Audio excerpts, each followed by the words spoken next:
Hello， 大家好，欢迎回到我的频道摸爬滚打。摸爬滚打，哎呦，一个手遮完整个脸了。摸爬滚打，没错。我是王大才。那我现在是在波士顿的那个中心花园，在自由 Freedom Trail 自由大道起始点。那在我身后的呢，那就是Visitor Center， 就是它的那个起始站的地方。当然还有厕所。在那边呢是地铁站 ，Skate Park 地铁站。基本上各路英雄想要来这个大道都是在这个地方下车，一下车就在起点了。然后呢是在这里买票，在这里买票。然后呢，它有一个 guided tour 在这里，看见没有？我们象征的，哎，这样，象征了自由的向导。那给我们解说自由大道上的每一处建筑它的历史和什么。那我们这一期节目呢，就跟我们一起走一趟自由大道。我们今天走的就是自由大道。之后看如果有时间的话，我们可能还会去。哎呀，那个小子，那个小子在这里，哎，是不是很象征的自由战争？反正自由战争时候的美国人民，美国土罗巴基起义军。那今天看稍后有时间的话，我们可能还会去汉考克大厦底下那个神秘的教堂。据说那里数千年寸土寸金的地方无人敢动，那是不是有什么 super power 呢？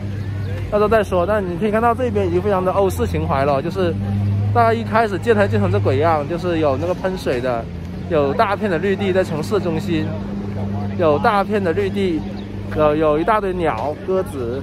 我看一下，那个喷泉在那边。我可以看到那边远远的地方有个喷泉在喷水，然后还有一堆的鸽子在那边地上，然后那行人就躺在那里，那鸽鸟在他们旁边走，就非常欧洲，非常的欧洲。镜头在这里，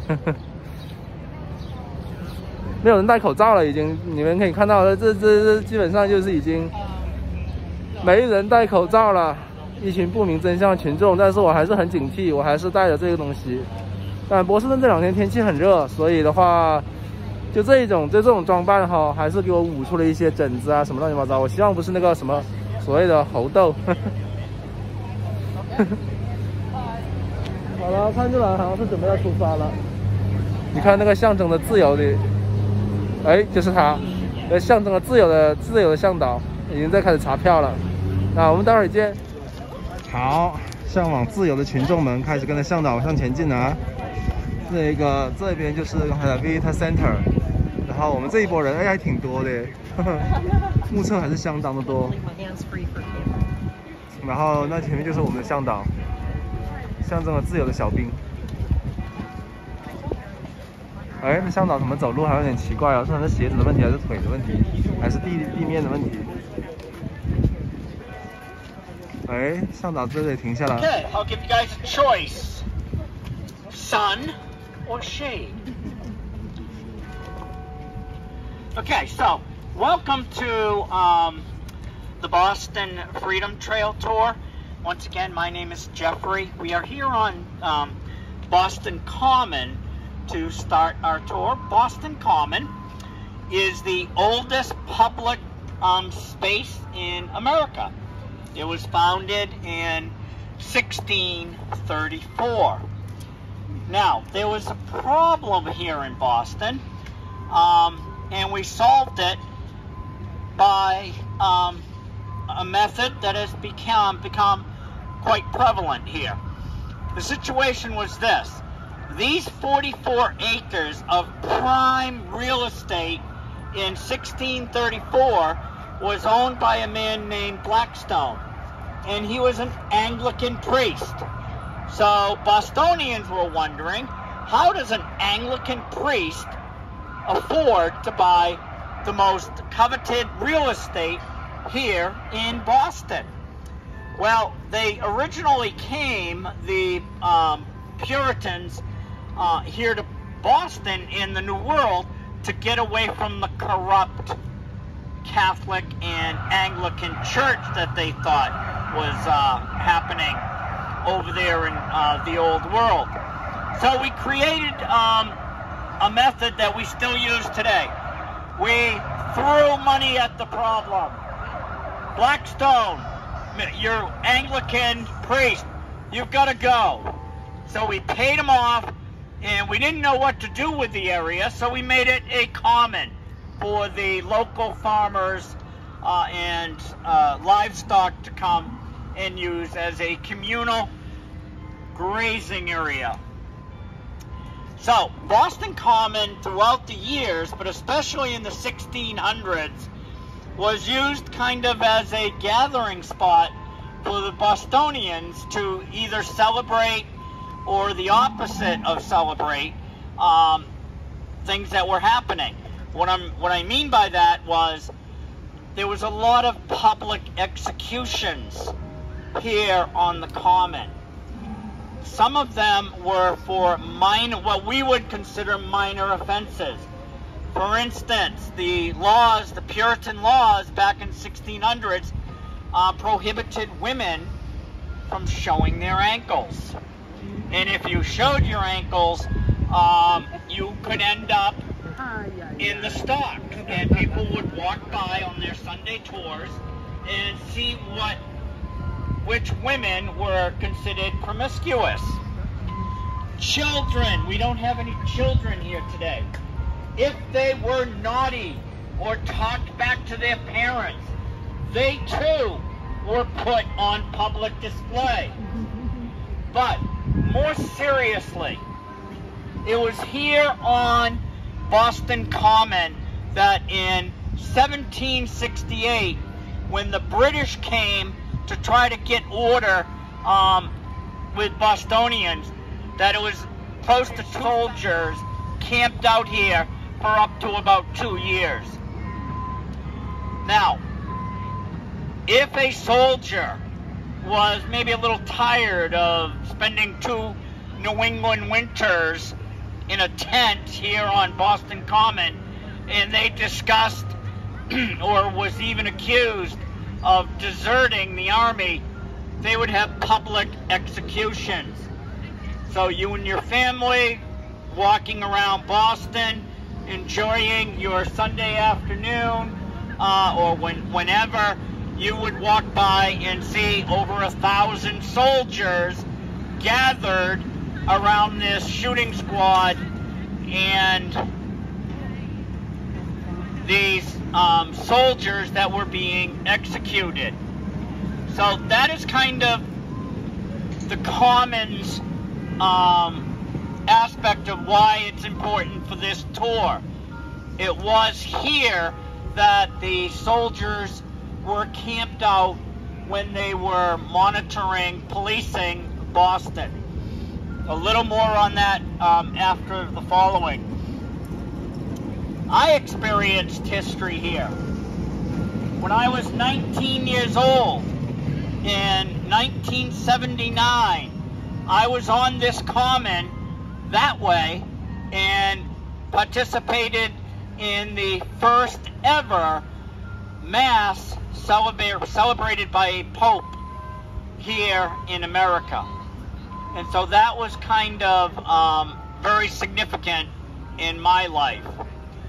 Also, when in the late 1800s, they were building the country's first underground railroad, when they got down there about 1/4 mile, the excavators discovered a bunch of bodies, and they didn't know who they belonged to. And there were many, many bodies. So they did some research, and they found out that while the British were occupying Boston and staying here on the Common, they had a military hospital in the corner down there where the subway was being built. And they found out that it was there that over 700 British soldiers would have been put in a mass grave, most of them victims of the Battle of Bunker Hill. So I really think that the British and Americans, because we were all British at the time, remember, everything that we talk about leading up to July 4th, 1776, we were all British. So I really do think that there should be some kind of a monument down there commemorating the death of over 700 British soldiers. Many of them passed away not necessarily from warfare, but from the doctors trying to cure them. All right, so that's a brief history of the Comet. I now want to spend a few minutes talking about Parliament and the role that Parliament had and did not have. We're going to go back to the year 1649 in London. And that is the year that Parliament and the people of London decided that they didn't like their king, Charles. And they decided to chop his head off. We don't like him, we'll chop his head off. At that point, Oliver Cromwell became the leading political figure because he was involved, like our George Washington, as coordinating and running the war. But Parliament got a little jealous. See, what they did is in 1651, 2 years after they decapitated the, come this way, there's a police car coming by. 2 years after they decapitated the king's head, and there really was a vacuum of power in England, Parliament decided that they wanted to be the leaders as far as it goes, as far as making rules, laws, etc. So in 1651, 2 years after the execution of the king, Parliament starts handing out laws. And the first one they did was called the Navigation Law that they instilled here in Boston and throughout the colonies. The Navigation Law said that British ships, including the colonies, could only trade in other ports that were run by the British. Therefore, we were not able to continue selling fish and wood to the Caribbean ports that were run by the Dutch or the French or the Spanish. So right off, Parliament started flexing its muscles, telling us here in Boston what we could and couldn't do.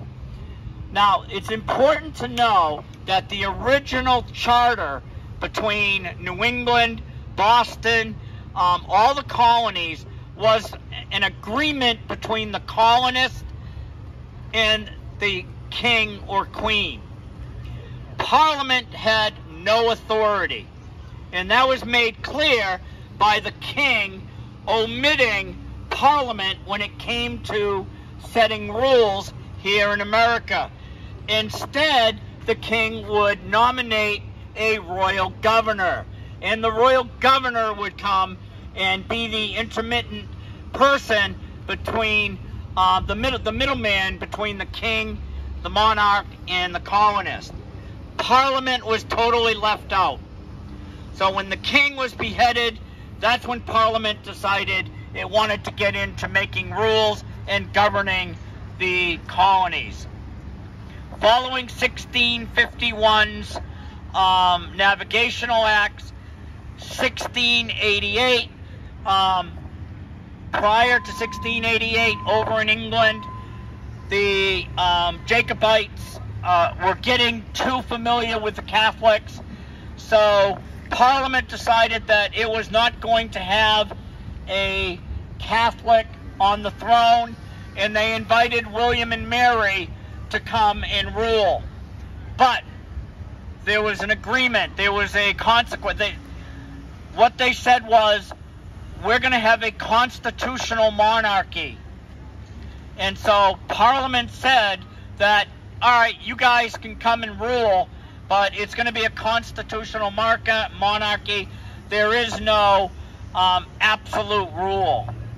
And so for the next 100 years, Parliament started flexing its muscles, and it totally overreached its authority when in 1760 it decided that it was going to prohibit the colonists from trading the way they were because they were making excessive amounts of money, and yet the customs officials were not sending any money back to England, to the king. So with the king's blessing, they started activating all kinds of acts, tariffs, the Stamp Act, the Sugar Act, Navigation Act we talked about, intolerable acts, a lot of acts that Parliament said this is what's going to happen in Boston as well as elsewhere. It's important to understand that Parliament was overreaching its authority. And that's what caused the American Revolution. Not no taxation without representation. It was Parliament's overreaching, using its unofficial, illegal authority to implement acts here in the New World. Now, as far as Parliament goes, the king was in such debt that if you were a member of Parliament and you could some way finagle something and get more money into the king's coffers, you and your family would be elevated. So they had all these different members of Parliament suggesting these ways to get money into the king's coffers. So that is kind of why Parliament went about enacting these things. Now, one last point. As I said, the king in 1670 and 1660s was in total debt. And a lot had to do, most of it had to do with its 7-year war, the French-Indian War, which the French coerced and got involved with the Indians against the British. We were British, so we were involved also. So keep in mind that the American Revolution was right on the heels of the French and Indian War. Parliament, the king was in debt. Parliament knew that if they could find some way to get the king more money, fill his coffers, they would get personal rewards. And that is kind of a background as to what was happening here in the colonies prior to the American Revolution. It's a lot of information I just threw at you. So I apologize, but please don't think that the American Revolution occurred because of no taxation without representation. The American Revolution occurred because Parliament was overextending its power into the colonies, a power they did not have. However, the king said, if you could fill my coffers anyway, with any rules, I'd gladly accept that, and we'll go on from there. All right, so we're going to head over there and talk about something that's up on top of the hill.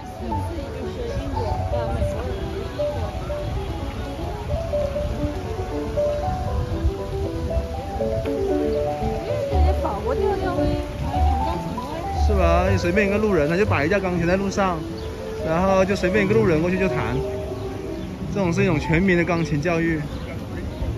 但是反正弹的还有模有样啊，如果是我去弹，就不是这么回事了。践踏草坪，没错。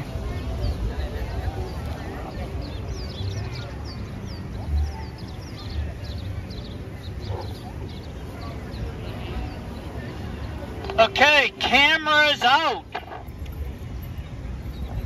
Up to the left of the State House was a mansion that is now gone. but it belonged to John Hancock.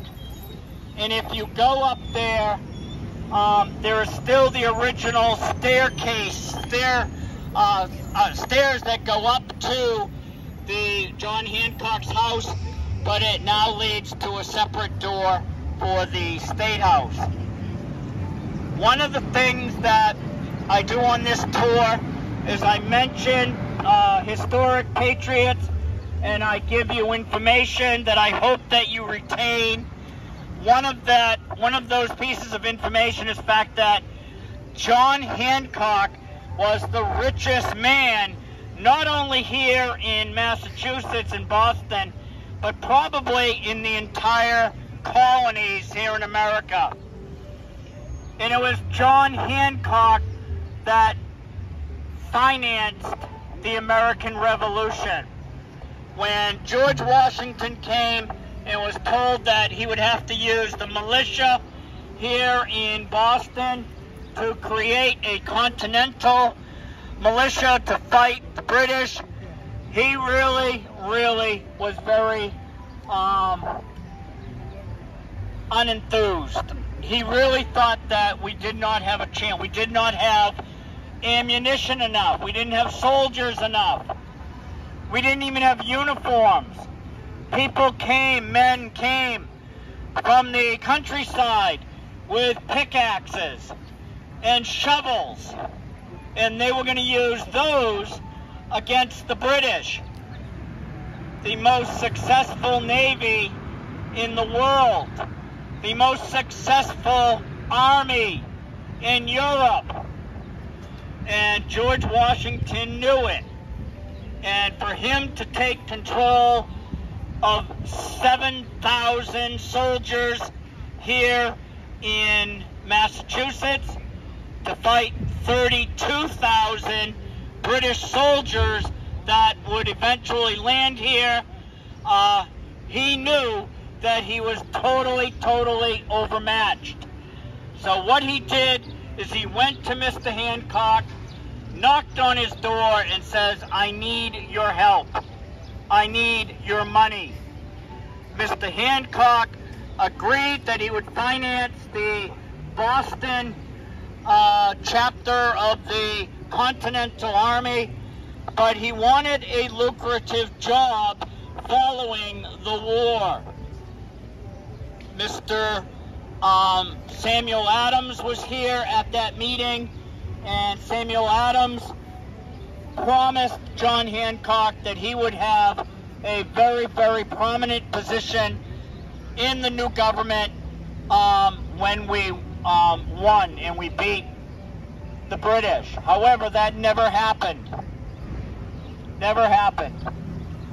When Boston defeated the British here in Boston and led to Evacuation Day that moved the theater of war to New York, Boston Common held the biggest party ever held in this new world. And it was John Hancock at the top of the hill right here that provided keg after keg after keg of wine and beer for all the Massachusetts residents that decided to come to Boston when the British were kicked out. Any questions? If any of you decide to come back and have a chainsaw and chop that tree down, there are a lot of people that will thank you. I have no idea. It baffles me. All right, we're going to go to the Park Street Church. Follow moi. 为什么要把这个树挡？就是趟着风景的吗？还是不知道，因为他们想拍那个整个楼，然后那棵树刚好挡住了栋楼，我们就想从这里拍，所以所以每个人都有那个意愿，但是没有那个能力，或者说没那个胆，但他们都想把那个树给砍掉。这边的老家伙都很敢说啊！昨天你听到你们院长说什么没有？说什么？他说 Sun of Beach， 所有全我听到了，然后台下所有人鼓掌，我还录进我视频里了。那个在毕业典礼上当着全校人的面低头看了一眼，确认一下，确实那几个字没错。然后就开始在那里 son of a bitch。我为什么看一下图片？我看他看的稿子啊，然后确定是不是那几个字，他以为写错了。然后全场一听，哈哈哈哈，就开始在那里鼓掌。我没听到，但是我还在找座位大概。哦，所以这边的人都是非常敢说，对吧？他不是说 ，OK， 我是比如说波士顿大学的校长，然后我就应该怎么样为人师表，还是端庄体面，没有哦，他是用你们最同理心等于说，哎呀，在说到某件事的时候，大家都很气愤，都很想骂，他就替你们骂出来。都是小孩，都是成年人，都不是小孩。他就替你们骂出来，然后让人家所有人都感觉会心一笑，就让你特别爽。他主要是尊重你的感觉，就是当你想发泄的时候，他帮你发泄。他说你想说。要14块钱。那你想要哈佛还是波士顿大学？没有啊。妈的，原来那些哈佛跑步那人穿的哈佛，原来在这里买的，我以为他们真的是哈佛的学生。那学校每人发一件。没有，要去店里买。Where are you from? Belgium. 但是一般性，如果你不是这个大学毕业的话，你不会买。为什么不会？看到那个人，他穿他的斯坦福的衣服，但是他感觉他不敢穿，因为他不是斯坦福毕业的。为什么 Let's go. 你看到校友了，我也穿了。又问你是哪个系的啊？真无聊，问我是哪个系的，我说说出来你也不认识，谁会问你啊 ？Answer nobody care 。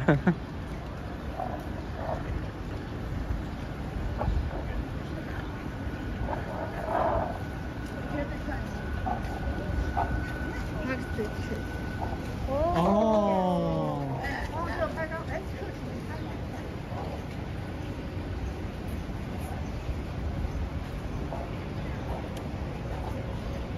So this is the Park Street Church. Not very significant in the war itself. However, before it was a church, it was a granary, and it had a very large basement. And it was in that basement that the colonists kept all the ammunition that was needed for the cannon on the ships here in Boston that were fighting out at sea with the British. So in that way it's significant.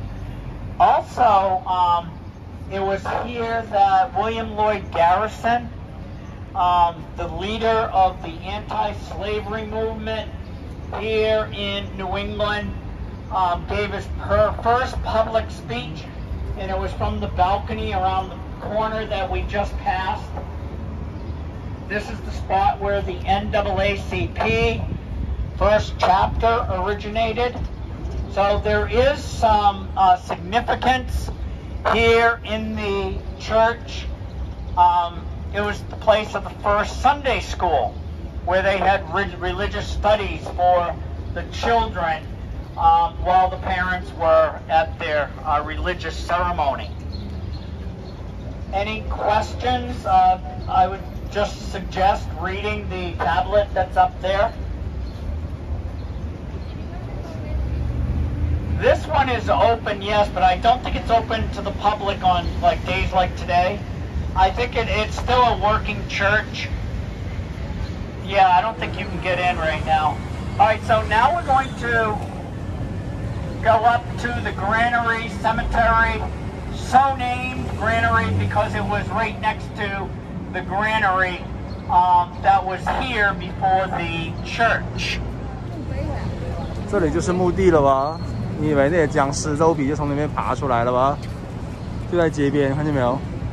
你知道这里是寸土寸金，你看旁边那楼起多高，你就知道能在这个地方搞那么一大块墓地，你不把它拆掉来做摩天大楼、做商业购物中心？这是军人的墓地吧？哦，我就说肯定是有名堂的，随便哪个人在里面呢？天天被人看的。风水不好，你看这个四面一看风水就有问题。你懂个屁的风水！妈都是大楼，污浊之气散不出去。那你僵尸敢出来啊？你僵尸一出来，一帮人把你抓住，拍照留念发 Facebook。我跟僵尸有个约会，对不对？你僵尸想吃人，结果一看，妈的，人家一个人拉住你一个手，你根本动不了。那嘴一转过来，马上一张照拍住你。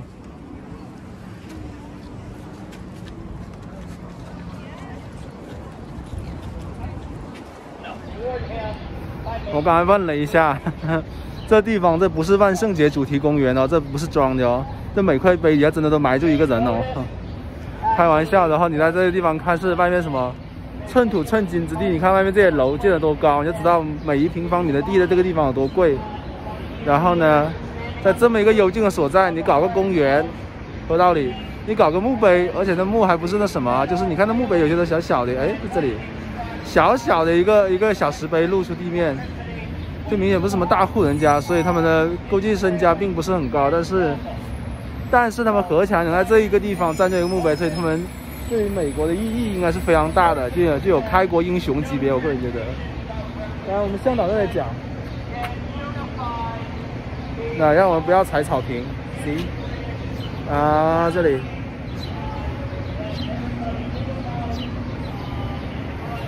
哦，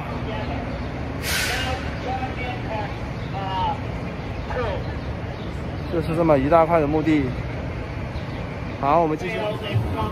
好了，我们逛完了那个坟墓哈，然后现在在我身后的呢，就是之前老的那个City Hall 市政。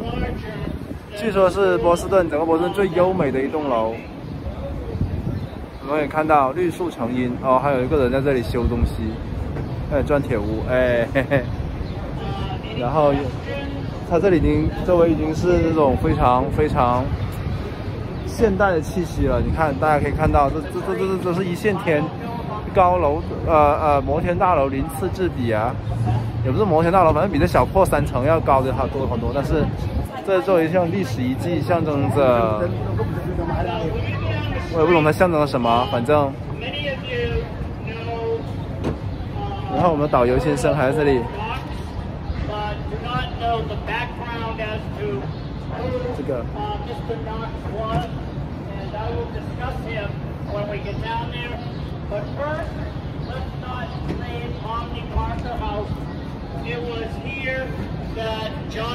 然后我们玛丽水管工还在这里，这就是一个周一波士顿的早晨。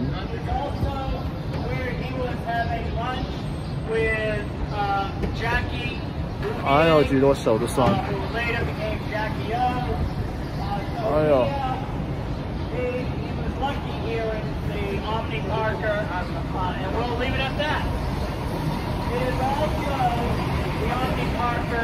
The home of Boston cream pie.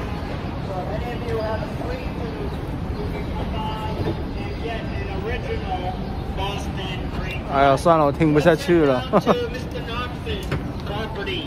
哎呦，先生们、女士们，激动人心的时候来了。所有人在中学历史课本里面的回忆啊，波士顿请茶事件，没错，波士顿请茶事件。就是在这个地方，是不是跟历史书上面画的一模一样啊？这一栋楼，大家可以看到，这栋楼，波士顿请茶事件，这一栋楼还留住，是不是跟历史书上一模一样？只是周边不一样而已。当时这栋楼是这边最高的一栋楼，就是在这个地方开始的。然后这里专门还有个雕像，搞的什么鬼？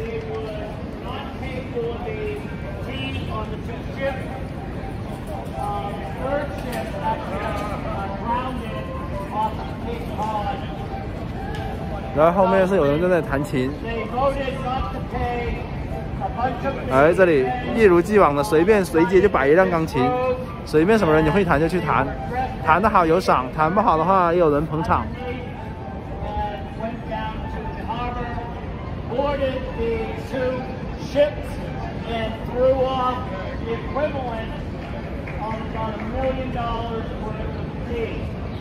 Now, why was Pete so fun?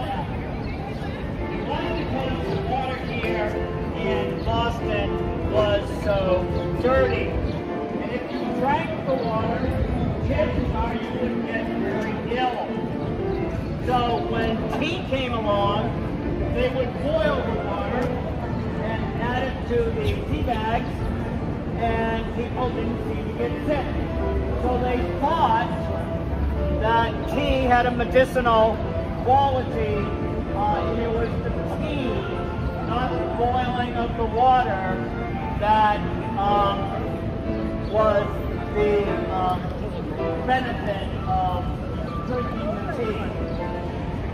So this is where the final say that led to the American Revolution, when we said we were not going to pay those prices for the tea. And it wasn't necessarily the tea they were voting on, it was, were they going to be inferior subjects, rule. 好了，大家这就是比较核心的一站，但接下来还有种种事件发生，都在这附近的这个自由大道的上面的每一栋建筑，留下了美国革命的里程碑事件。没错，我们下一站。Pretty much every night that when the soldiers and the Bostonians got out of the pubs, when the soldiers were walking back to the common, they would get in scuffles and skirmishes with the local boys. On this particular night, there was a sentry guarding the custom house here, the original town hall and custom house. And what happened was that a boy had thrown a snowball and hit the sentry that was on guard. The guard fell down.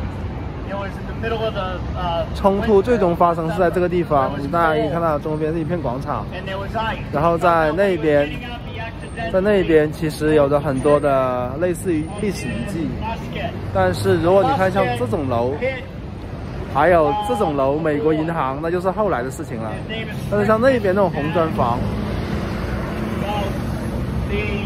那边这些红砖房还是很有意思的。然后这个的楼一直都没有挪掉，因为这就是著名历史事件，象征美国人民追求自由、追求财富的抗争之路。所有事情就在这边我们面前的这一片广场上面爆发出来。从茶叶开始。shot his rifle, that he was given permission, and therefore they were given permission to protect themselves. In the end, there were 5 men shot. 4 of them, I believe, no, 5 died, 8 of them were shot. It became the Boston Massacre, and it was the beginning of the end. So, there's a couple other things I want to bring to your attention. One is in 1976, on the 200th anniversary of our. 然后大家可以看到，在路上有这么一条路，这样子一直通到远方。这条路呢，指引的就是自由，这整个 Freedom Trail 延伸的方向。我们正是沿着这条路一路那么走过来，从上面那个地方，从上面的地方走下来，这样。这样，然后继续延伸向那边，到码头那边的方向。哦，对，那边，走那边，然后走过去，然后那边是码头。Also, if you look down the street here, about I think the best way to go. 哎，欢乐的时光总是短暂的。很快，本次盖蒂兔尔呢又到了跟你说再见的时候了。这里是最后一站，大家看。也是一栋复古风，就是波士顿警察事件那会儿的那种细条砖头纹，然后那种长的窗户，其中上半部分是永远擦不到的啊。然后还有一吨雕像，是谁我也不知道。想看那里有文字，那我就不去那里细查出来了。那么也在这栋楼的后面呢，这个广场这时候就已经有了。这楼的后面呢就是昆西市场。也就是夜市，到中午饿了，就是这我唯一感兴趣的地方。其他的摩天大楼，哎呀，从中国来的，我们还少见吗？这摩天大楼就是有一定年头了，大家可以看到，还有波士顿凯尔特人队的游行 ，Karate Pride， 对，好像这里就没啥了，旅途结束，我看一下，我们的导游在那个地方，对，那是我们导游，在那里默默的数着小费，不容易啊！导游之前估计是他说他是老师，我估计是历史课的老师，然后到退休了，好像要出来糊口，可能退休金不够用，那个要出来考教师证，没考到就来考导游证了。还好复工复产，要不然像他这样职业，应该是都一直 on site 的，就比较不容易吧。哎呦，你们看那里的楼一线天哦，看呀，就是2栋，哎，在这里2栋楼中间夹着一条缝，那你要腿够长的话，一边脚踩一栋楼，你是可以上去的哦。那这个设计也是比较那什么的，像现在的摩天大楼之间都是隔得比较远，你看气势恢宏，宏况比较大。那好了，我们就去昆西市场，接下来就是我们的自助游。沿着那一条大道，大家可以看到那条大道在后面那个地方，一条过去。接下来，好，昆西市场就是反正就是那种烤火鸡、日式铁板烧，加上波士顿缅因的特色龙虾饭。然后这是水果杯，在隔壁买的，对，在那个地方买的。然后或者还有虾，还有各种海鲜。这边就靠新英格兰，对，新英格兰指的就是日本加拿大那边，美国东北被延伸进去。然后对，这个水果杯也是在那边买的。然后买了个水果杯，买了一个冰冻果汁，然后还有个新英格兰 chowder。然后当然来这边的话，就是洋人的吃法，就是那龙虾。